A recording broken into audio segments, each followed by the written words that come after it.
আসসালামু আলাইকুম রহমতুল্লাহ।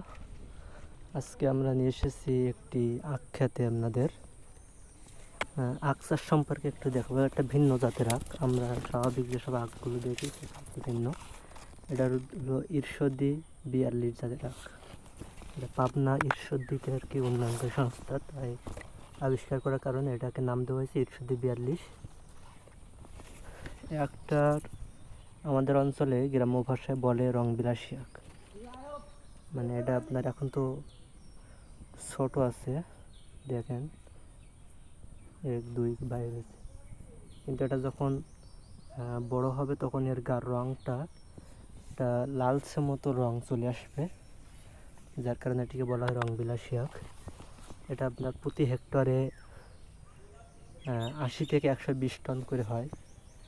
একটা উচ্চ ফলনশীল জাত বাংলাদেশের এটা একটি, এবং এতে চিনির পরিমাণ বেশি থাকে, রস বেশি আছে, খেতেও সুস্বাদু। আখগুলো খুব মোটা এবং বড় হয়। একটা একটা আখ প্রায় আপনার 7 থেকে 8 ফুট করে লম্বা হয়, তার চেয়ে বেশি হয় কিছু কিছু জায়গা অনুযায়ী। আখগুলো আপনার নরম খুবই আর কি, আখগুলো শক্ত নয়। দেখলে মনে হবে যে আখগুলো মনে হয় খুব শক্ত, কিন্তু আসলে এই আখগুলি খুবই নরম আখ।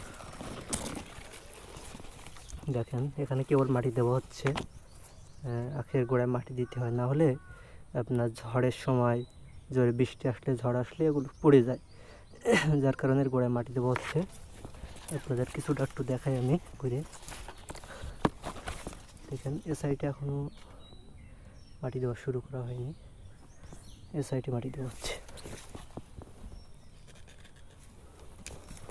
আমরা এটা অবস্থান করছি সাতক্ষীরা জেলার কালীগঞ্জ থানার 2 নম্বর বিষ্ণুপুর ইউনিয়নের বটতলা।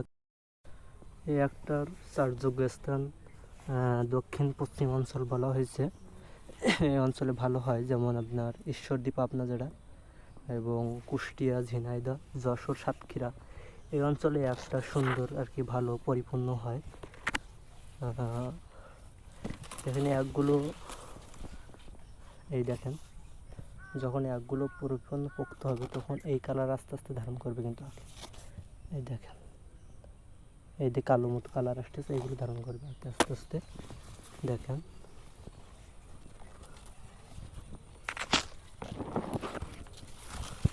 এখানে বিশাল আখ ক্ষেত আছে। এই সাইডেগুলো একটু ভিন্ন জাতের আখ, কিন্তু এই সাইডেরগুলো এই ঈশ্বরদী 42 জাতের রংবিলাসী আখ। এটা